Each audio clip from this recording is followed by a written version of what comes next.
السلام علیکم۔ سٹوری پلے بک میں خوش آمدید۔ میرا تعلق ایک کشمیری گھرانے سے ہے۔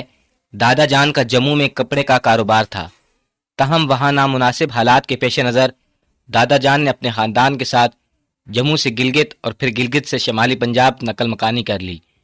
یہاں دیہی علاقوں میں زمین قدر سستی ہونے کے باعث دادا جان نے خاصی اراضی خرید لی اور پھر اپنے پیشے کو چھوڑ کر زراعت کا پیشہ اپنا لیا۔ دادا جان خود تو کاشتکار نہ تھے، البتہ اپنی زرعی اراضی کسانوں کو ٹھیکے پر دیا کرتے تھے۔ اللہ تعالیٰ نے ان کی رزق میں اضافہ کیا اور دیکھتے ہی دیکھتے ہمارے مخدوش حالات پھر سے اچھے ہو گئے۔ ابا جان اور تایا جان نے شہر کے کالج میں تعلیم مکمل کی اور شادی کے بعد اپنی دلچسپی اور پسندیدگی کے عین مطابق لاہور میں کپڑے کا کاروبار شروع کر لیا۔ البتہ چھوٹے چچا اور ان کی بیوی بچے گاؤں میں دادا جان کے ساتھ رہا کرتے تھے۔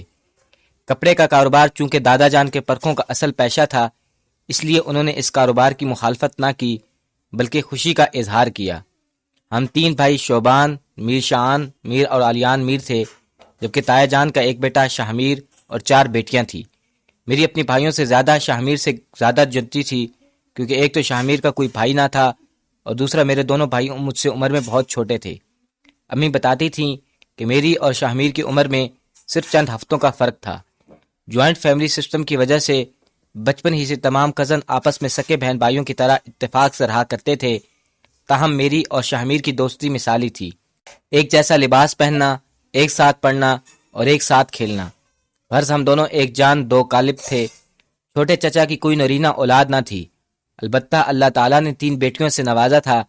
گرمی کی چھٹیوں میں ہم سب دادا جان اور چچا جان کے پاس گاؤں میں رہنے کے لیے جایا کرتے تھے اور گاؤں کی وسیع حویلی میں خوب ہنگامے شرارتیں ہوا کرتے تھے۔ بچپن کا سہانا دور رفتہ رفتہ گزرتا چلا گیا۔ ہم نے بچپن سے لڑکپن اور پھر جوانی کے دور میں قدم رکھا۔ اس عرصے کے دوران شاہ میر پر قدرت بہت ہی مہربان تھی۔ اخلاق و منسیاری کے ساتھ ساتھ شاہ میر خوبصورتی اور خوبروئی میں بھی بے حد کمال رکھتا تھا۔ یوں ہم تمام کزن کشمیری نسل ہونے کے باعث اجلی رکت اور خوبصورت نقوش کے مالک تھے، لیکن شاہ میر کی بات ہی جدا تھی۔ وہ بلا شبہ مردانہ وجاہت کا بہترین پیکر تھا۔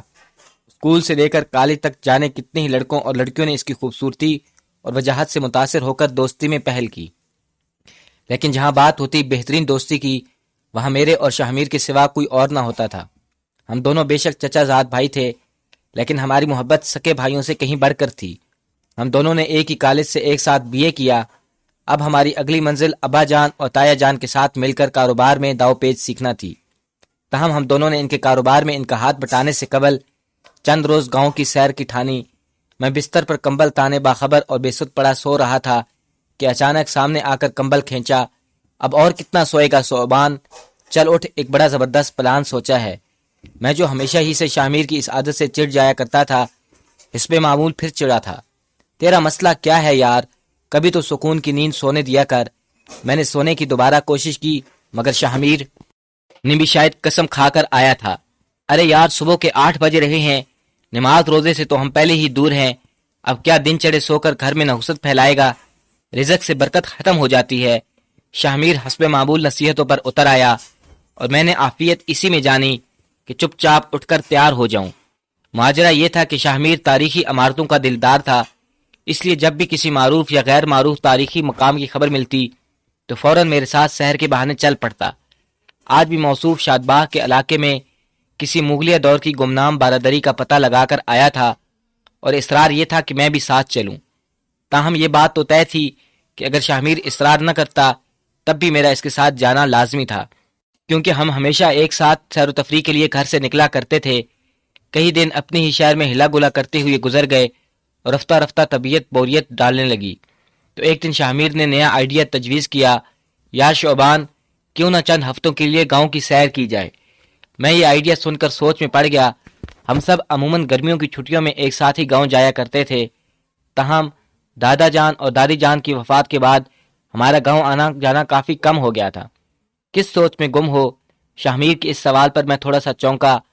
آئیڈیا تو کافی اچھا ہے یار، مگر اجازت تمہیں لینا ہوگی۔ جانتا تھا کہ شاہ میر کی خواہش امی اور ابو کبھی رد نہیں کریں گے، اور پھر میری توقع کے مطابق ہمیں بآسانی سے اجازت مل گئی۔ گاؤں میں ہماری خوب آؤ بھگت ہوئی۔ چچا جان اور چچی جان اتنے لمبے عرصے بعد ہم سے مل کر بہت خوش ہوئے۔ خاص طور پر ہمارے امتحانات میں کامیابی کے باعث تو انہوں نے گھر میں ایک چھوٹی سی تقریب کا اہتمام کر ڈالا۔ اگلی صبح ہم دونوں نے گاؤں کی سیر کا پروگرام بنایا۔ چچا جان کے ایک ملازم سے ہم نے گاؤں اور آس پاس کے ملحقہ علاقوں کی مکمل تفصیلات دیں اور اپنے 3 ہفتوں کے قیام کی مناسبت سے تمام علاقوں کی سیروں کا ایک مکمل شیڈول تیار کیا، مگر شاہ میر کی مسافرانہ اور تحقیق کی طبیعت کے پیش نظر یہ طے کیا گیا کہ تمام علاقوں کی سیر کرنے کے لیے ہم دونوں اکیلے ہی روانہ ہوں گے، کوئی ملازم ساتھ نہیں جائے گا۔ پہلے دن ہم گاؤں کے قریبی علاقوں میں سیر کے لیے روانہ ہوئے، جہاں ایک خوبصورت چشمہ بہتا تھا۔ یہ علاقہ غیر آباد ہونے کے ساتھ ساتھ چیڑ اور دیودار درختوں سے بھرپور تھا۔ ہم کئی سال پہلے بھی یہاں آ چکے تھے، لیکن آج یہاں آنے کا مقصد تفریح کے ساتھ ساتھ فوٹوگرافی کرنا بھی تھا۔ مجھے آج بھی وہ حسین دن یاد ہیں۔ میں اس چشمے اور سرسبز مقام کی فوٹوگرافی میں مصروف تھا۔ اسی دوران میری نظر شاہ میر پر پڑی۔ میں نے شاہ میر کی تصویریں اتارتے ہوئے اسے غور سے دیکھا۔ قدرت نے کس فیاضی سے نوازا تھا میرے بھائی کو۔ گھنے سیاہ گھنگریل بال، دودھ میں سندور ملی اجلی سرخ اور سفید رنگت، چہرے کے حسین کشمیری خد و خال، شرٹ کے 2-3 بٹن کھلے اور جینز کے پانچے گھٹنوں تک چڑھا کر چشمے کے پانی میں پیر لٹکائے بیٹھا کتنا خوبصورت لگ رہا تھا۔ شاہ میر بالکل جیسے یونانی دیوتا کی طرح۔ کیا دیکھ رہا ہے بھائی میرے؟ میرا انہماک دیکھ کر شاہ میر کے سوال سے میں چونک اٹھا۔ اس ویران بیابان جنگل میں کسی چڑیل یا پری نے دیکھ لیا تو ہاتھ دھو کر تمہارے پیچھے پڑ جائے گی۔ شاہ میر نے یہ سن کر ایک زوردار کہکہ لگایا اور اسے ہنستا دیکھ کر میں بھی ہنسنے لگا، مگر ہم دونوں ہی نہیں جانتے تھے کہ اس وقت قسمت بھی ہم پر ہنسنے لگی۔ شاید اس دن میرے دوست میرے بھائی کو میری نظر لگ گئی۔ چند دن آس پاس کے جنگلات کی سیر کی نظر ہو گئے۔ ایک دوپہر حویلی کے ملازم سے گپ شپ کے دوران ایک ملازم نے قریبی پہاڑی علاقے میں موجود کھنڈرات کا تذکرہ کر دیا، تو بس پھر کیا تھا، شاہ میر کی تو گویا بانچیں ہی کھل گئیں اور وہ دیگر تمام علاقوں کا ذکر چھوڑ کر انہی کھنڈرات کی تفصیل معلوم کرنے لگا۔ باتوں کے دوران مجھے محسوس ہوا کہ وہ ملازم ان کھنڈرات کی تفصیل بیان کرتے ہوئے کچھ یوں ہچکچا رہا تھا جیسے اس نے یہ ذکر غلطی سے کر ڈالا ہو۔ البتہ ایک جملہ وہ بار بار دوہرا رہا تھا، صاحب ویسے اس جگہ کوئی جاتا نہیں، مگر شاہ میر کا دھیان تو کہیں اور تھا۔ دوپہر کے کھانے کے بعد میں ذرا سستانے کو لیٹا ہی تھا کہ شاہ میر نے آ کر کمبل کھینچا اور میرے ساتھ سو گیا۔ چل شوبان، کیمرہ سنبھال، ہم کھنڈرات چلیں گے۔ شاہ میر نے بلا تمہید باندھے مجھے پروگرام سے آگاہ کیا۔ اس وقت؟ قطعاً نہیں، دوپہر کا وقت ہے یار، پہاڑیوں تک پہنچنے اور کھنڈرات تلاش کرنے میں ہی شام ہو جائے گی، ہم کل صبح چلیں گے۔ میں اس وقت کھنڈرات جانے کو بالکل تیار نہ تھا۔ تو نہیں جائے گا؟ شاہ میر نے سنجیدگی سے پوچھا۔ اس وقت بالکل بھی نہیں، میں نے حتمی جواب دیا۔ اچھا تو پھر ٹھیک ہے، تو نہیں جائے گا تو میں اکیلا ہی چلا جاؤں گا۔ شاہ میر میری بات کو یکسر نظر انداز کرتے ہوئے جوگر پہننے لگا۔ یہ اس کی بلیک میلنگ کا پرانا طریقہ تھا۔ وہ جانتا تھا کہ میں کسی صورت بھی اسے اکیلے جانے نہیں دیتا۔ شاہ میر، تم کہیں نہیں جاؤ گے۔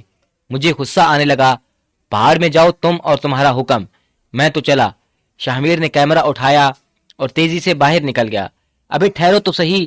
میں بستر سے اٹھ کر اپنی جیکٹ اور جوگر اٹھائے اس کے پیچھے لپکا اور جلد بازی میں حویلی میں بنا کسی کو بتائے ہی کھنڈرات والی پہاڑیوں کی طرف روانہ ہو گئے۔ پہاڑیاں حویلی سے جس قدر قریب دکھائی دیتی تھی، در حقیقت اتنی نزدیک نہ تھی۔ وہاں تک پہنچنے میں ہمیں خاصا وقت لگا، البتہ کھنڈرات والی پہاڑی تلاش کرنے میں ہمیں زیادہ دیر نہ لگی۔ لیکن اس وقت تک سورج غروب ہونے لگا تھا۔ کھنڈرات بے حد خستہ حالی کا شکار تھے۔ غالباً قبل از مسیح بدھ کی اقوام کے تعمیر کرتا مندر اور عمارتیں تھیں جن کا شمار گندھارا تہذیب میں ہوتا تھا۔ شاہ میر فوٹوگرافی میں مصروف تھا اور چاند کھنڈرات کی ساخت اور تعمیر پر تبصرے بھی کر رہا تھا۔ میرا موڈ سخت آف تھا، مگر میں شاہ میر کی دلچسپی کے پیش نظر مسلسل خاموش تھا۔ دیکھو شاہ میر، مغرب کا وقت ہو چلا ہے۔ تمہاری ضد سے مجبور ہو کر میں بھی جلد بازی میں بغیر کسی کو بتائے بغیر آ گیا۔ اب اس وقت نہ صرف حویلی میں چچا جان پریشان ہو رہے ہوں گے، بلکہ یہاں سے واپسی پر اندھیرے میں سفر کرتے ہوئے ہمیں بھی کس قدر دشواری پیش آئے گی۔ اندھیرا پھیلنے لگا، اس کی وجہ سے میں چپ نہ رہ سکا۔ میری جان، قصور تیرا نہیں بلکہ تیرا بدذوقی کا ہے۔ یہاں دیکھ، ڈھلتے سورج کی مدھم روشنی میں کیسے دل فریب مناظر لگ رہے تھے ان کھنڈرات میں، اور اب اندھیرا گہرا ہونے پر کیسی آسیب زدہ لگ رہی ہیں یہ عمارتیں۔ لاہور میں یہ تصویر دیکھ کر لوگ دنگ رہ جائیں گے۔ بس تھوڑی سی مزید فوٹوگرافی باقی ہے۔ میرے ساتھ اس کھنڈر کی دوسری منزل پر چلو، وہاں چند مزید تصویریں اتار لیتے ہیں۔ شاہ میر کا لہجہ اشتیاق سے بھرپور تھا۔ تم پاگل تو نہیں ہو گئے شاہ میر؟ اس قدر اندھیرے میں اس خستہ حال عمارت کی دوسری منزل پر جانے کی بات کر رہے ہو؟ کہیں پاؤں پھسل گیا تو کوئی اٹھانے والا بھی نہیں ہوگا۔ مجھے اب اس ماحول سے شدید گھبراہٹ ہونے لگی تھی۔ اچھا ٹھیک ہے، میں اکیلا اوپر چلا جاتا ہوں، اگر بھول گیا تو تم مجھے آ کر اٹھا لینا۔ شاہ میر نے ہنستے ہوئے جواب دیا اور اگلے ہی لمحے تیزی سے سیڑھیاں چڑھنے لگا۔ میرا مزید بحث کرنا فضول تھا کیونکہ میں جانتا تھا اس وقت شاہ میر کو سمجھانا بیکار ہے، لیکن باوجود کوشش کے میں خود بھی شاہ میر کے ساتھ جانے پر رضامند نہیں کر سکا اور وہیں کھڑے کھڑے اس کی واپسی کا انتظار کرنے لگا۔ کچھ دیر سناٹے میں شاہ میر کے قدموں کی چاپ سنائی دیتی رہی جو کہ رفتہ رفتہ معدوم ہوتی جا رہی تھی۔ چند ہی لمحوں بعد دوسری منزل پر کیمرے کی فلیش لائٹس کے زمکاکے ہونے لگے۔ شاہ میر غالباً فوٹوگرافی میں مگن تھا۔ کچھ دیر بعد یہ سلسلہ بھی بند ہو گیا۔ اندھیرا چار سو پھیل چکا تھا اور چاند کی ہلکی ہلکی روشنی اندھیرے کو فتح کرنے میں ناکام تھی۔ مجھے شاہ میر کی واپسی کا انتظار تھا جو کہ طویل ہوتا جا رہا تھا۔ شاہ میر! آخر تنگ آ کر میں نے اسے بآواز بلند پکارا، شاہ میر اب واپس آ جاؤ، رات ہو چکی ہے۔ میں سخت گھبراہٹ کا شکار تھا۔ شاہ میر آ جاؤ ورنہ میں واپس چلا جاؤں گا۔ مجھے رہ رہ کر اپنے آپ پر غصہ آ رہا تھا، میں نے اسے اکیلا کیوں جانے دیا۔ شاہ میر، میں واپس حویلی جا رہا ہوں۔ میرا یہ آخری جملہ کہنے کی دیر تھی کہ مجھے ایک دلخراش چیخ سنائی دی۔ ایک لمحے کو میرا سارا وجود سن ہو کر رہ گیا۔ رات کا وقت، چار سو اندھیرا، آسیب زدہ کنٹرات اور سناٹا، اور اس پر اچانک کی خوفناک چیخ۔ لمحہ بھر کو تو میری جان ہی نکل گئی۔ چیخنے والا یقیناً شاہ میر ہی تھا۔ اس کی آواز تو میں سینکڑوں میں بھی پہچان سکتا تھا۔ میں نے آؤ دیکھا نہ تاؤ فوراً سیڑھیوں کی جانب دوڑ لگا دی۔ اندھیرے میں نہ جانے کتنی ہی ٹھوکریں کھانے اور ستونے سے ٹکرانے کے بعد میں دوسری منزل پر پہنچ ہی گیا۔ شاہ میر! شاہ میر! میں دیوانوں کی طرح چیخنے لگا، شاہ میر تم کہاں ہو؟ شاہ میر جواب دو، کہاں ہو تم؟ میں جیب سے بیٹری نکال کر روشنی چاروں اطراف دوڑانے لگا۔ اسی دوران اچانک ہی دو مضبوط بازوؤں نے مجھے اندھیرے میں آ دبوچا۔ خوف کے مارے میں چلا اٹھا اور اگلی ہی لمحے مجھے شاہ میر کے زوردار کہکوں کی آواز سنائی دی، میرا شیر جوان بھائی، اتنا چوہے جیسا دل۔ شاہ میر میرا متواتر ہنسے جا رہا تھا۔ میں نے ایک جھٹکے سے خود کو الگ کیا اور بے ساختہ اس کے چہرے پر پوری قوت سے تھپڑ جڑ دیا۔ یہ کیا بےہودگی ہے شاہ میر، کیسا گھٹیا مذاق ہے، تمہیں ذرا بھی خیال نہ آیا؟ تمہاری یہ فوٹوگرافی، اب میں ایک منٹ کے لیے بھی تمہارے ساتھ نہیں رکوں گا۔ میں جو منہ میں آیا بولتا چلا گیا اور شاہ میر کو وہیں چھوڑ کر واپس حویلی میں چل دیا۔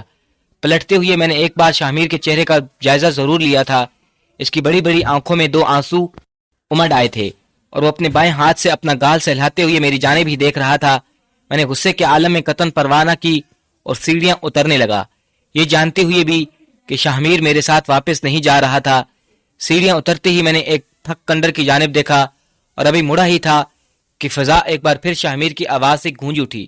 شاید اس وقت میرا اپنا رنگ بھی لمحہ بھر کو پیلا پڑ گیا تھا، لیکن اگلے ہی لمحے میرے ذہن میں یہ خیال آیا کہ ضرور شاہ میر مجھ سے دوبارہ مزاح کر رہا ہے۔ اس کی مزاح کرنے کی عادت سے میں خوب واقف تھا۔ چیختے رہو، چلاتے رہو، ساری رات یہاں چیختی ہوئی گزار دو، میں تمہاری شکل دیکھنے کا بھی روادار نہیں۔ میں شدید غصے کے عالم میں بڑبڑاتا ہوا حویلی واپس روانہ ہو گیا۔ غصہ انسان کی سوچنے سمجھنے کی صلاحیت کو یکسر سلب کر دیتا ہے، سو یہی حال میرا ہوا۔ کھنڈرات کی واپسی پر میں تمام راہ سے اسی خوش فہمی پر رہا کہ شاہ میر چوری چھپے میرے پیچھے پیچھے چلا آ رہا ہے، لیکن حویلی کے نزدیک پہنچ کر میری پریشانی میں کئی گنا اضافہ ہو گیا جب جنگلات کا علاقہ ختم ہونے پر مجھے احساس ہوا کہ پیچھے دور دور تک کہیں شاہ میر کا نام و نشان نہیں۔ میں نے مارے فکر اور ندامت کے سر پکڑ لیا۔ اب یہاں تک پہنچ کر واپس کھنڈرات تک اکیلے جانا بے وقوفی تھی، نہ جانے وہاں کیا آفت پیش آئی۔ چند قدم کے فاصلے پر حویلی تھی۔ میں دوڑتے ہوئے حویلی میں داخل ہوا اور پھولی ہوئی سانس اور بے ترتیب حواس کے ساتھ چچا جان کو تمام کہانی سنا ڈالی۔ چچا جان تفصیل سن کر چکرا گئے، لیکن اگلے ہی لمحے انہوں نے خود کو کمال اہتماد کے ساتھ سنبھالا اور مجھے ملازمین کے ساتھ لیے اپنی جیپ میں فوراً کھنڈرات کی جانب روانہ ہو گئے۔ حویلی سے پہاڑی تک کا سفر نہ جانے کس طرح طے کیا۔ تمام راستے میرے ہونٹوں پر ایک ہی دعا تھی کہ میرے پروردگار، میرے بھائی کو اپنے حفظ و امان میں رکھنا۔ اللہ اللہ کر کے یہ راستہ تمام ہوا اور ہم سب تیزی سے دوڑتے ہوئے مطلوبہ کھنڈر تک پہنچے۔ ایمرجنسی لائٹ کی روشنی میں ہم تمام دوسری منزل پر پہنچے اور شاہ میر کو تلاش کیا۔ مجھے شاہ میر دور اوندے منہ بے ہوش دکھائی دیا۔ شاہ میر اٹھو، شاہ میر کیا ہوا ہے تمہیں؟ میں پریشانی کے عالم میں اس کے بے سود وجود کو جھنجھوڑنے لگا۔ چچا جان نے آ کر مجھے شاہ میر سے جدا کیا۔ ہمیں یہاں سے فوراً واپس چلنا ہوگا، شوبان بیٹا، تم آیت الکرسی کا مسلسل ورد کرتے رہنا۔ چچا جان نے مجھے دلاسا دیا اور ملازمین کے ذریعے شاہ میر کو اٹھا کر فوراً حویلی چلنے کی تاکید کی۔ وہ رات میں نے کس طرح گزاری میں اور میرا خدا ہی جانتا ہے۔ شاہ میر مسلسل بے ہوش تھا اور میں اس کے بستر سے لگا بار بار اس کے ہاتھوں کی ہتھیلیاں اور پیروں کے تلوے مسل رہا تھا۔ شاہ میر دن چڑھے تک ہوش میں نہ آ سکا۔ گاؤں کے ڈاکٹر اور حکیم دونوں بار باری کوشش کر کے دیکھ چکے تھے۔ بلاخر ساتھ والے گاؤں سے سید صاحب کو بلوایا گیا۔ میں اس دوران بہت پریشان تھا۔ لاہور میں بھی کسی کو خبر نہیں دی گئی۔ سید صاحب کے آتے ہی چچا جان نے مجھے شاہ میر کے کمرے سے باہر جانے کی ہدایت کی۔ میں شاہ میر کو سید صاحب کے آسرے پر چھوڑ کر بالکل نہیں جانا چاہتا تھا، لیکن چچا جان کے بار بار اصرار پر میں بمشکل خود پر قابو پا سکا اور خاموشی سے کمرے سے باہر نکل گیا۔ کافی دیر تک خاموشی چھائی رہی اور پھر کمرے سے باہر ہلکی ہلکی آوازیں آنے لگی۔ سید صاحب دونوں بچے بنا پوچھے مائی ڈگنی کے کھنڈرات میں پہنچ گئے تھے۔ وہیں یہ حادثہ پیش آیا۔ چچا جان کی آواز سنائی دی تھی، بچے پر کسی نادیدہ مخلوق کا حملہ ہوا ہے، اس لیے خوف اور دہشت کے مارے بے ہوشی طاری ہو گئی۔ میں پانی دم کر کے دے کے جا رہا ہوں، اسے پلانے کی کوشش کرنا، انشاءاللہ شام تک ہوش آ جائے گا۔ اس کے علاوہ کوشش کرو کہ ان دونوں کو جلد از جلد شہر واپس بھیج دیا جائے۔ سید صاحب شاہ میر پر دم کر کے واپس چلے گئے، مگر میری پریشانی شام کو شاہ میر کو ہوش میں آنے کے بعد بھی ختم نہ ہوئی، کیونکہ میرا اس قسم کے پیروں فقیروں پر کوئی یقین نہ تھا۔ ہمارے شہر میں پہلے ہی کتنے جیلی پیر اپنے آستانہ کھول کر دکانداری چمکاتے اور کمزور عقیدے لوگوں کو لوٹتے تھے۔ میں نے چچا جان سے سید صاحب کو دوبارہ بلانے سے منع کر دیا۔ ہوش آنے پر شاہ میر کچھ دیر ہم سب کی جانب اجنبی نظروں سے گھورتا رہا اور پھر جیسے رفتہ رفتہ سب کو پہچاننے لگا، میں شاہ میر کے قریب آ بیٹھا۔ کیسے ہو شاہ میر؟ کیا ہوا تھا تمہیں؟ آئی ایم سوری، میں نہیں جانتا تھا کہ تم سچ مچ کسی مشکل میں پھنس گئے ہو، لیکن تمہیں اچانک ہوا کیا تھا؟ میرے پاس سوالات کی اتنی لمبی فہرست موجود تھی۔ آپ لوگ مجھے اکیلا چھوڑ دیں، مجھے بہت کمزوری محسوس ہو رہی ہے، سر درد سے پھٹا جا رہا ہے۔ شاہ میر میری بات کا جواب دینے کی بجائے تکلیف سے کرایا۔ میں نے فوراً اس کے ماتھے پر ہاتھ رکھا جو آگ کی مانند دہک رہا تھا۔ میں نے لمحہ بھر اس کی سرخ انگارہ آنکھوں کی جانب دیکھا اور پھر چلا اٹھا۔ چچا جان، یہ تو بخار سے تپ رہا ہے۔ فوراً ڈاکٹر کو بلایا گیا، جس کی ادویات شاہ میر کا بخار توڑنے میں ناکام رہی۔ رات دن ہم متواتر شاہ میر کی عیادت میں لگے رہے۔ ہم سب نے شکر ادا کیا اور چچا جان نے پورے گاؤں میں شاہ میر کی بحالی صحت کی نیاز تقسیم کی۔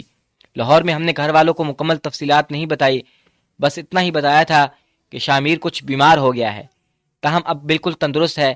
میں اب زیادہ سے زیادہ وقت شاہ میر کے پاس ہی گزارتا تھا، لیکن میرا دوست شاہ میر تو اب نہ جانے کہاں کھو گیا۔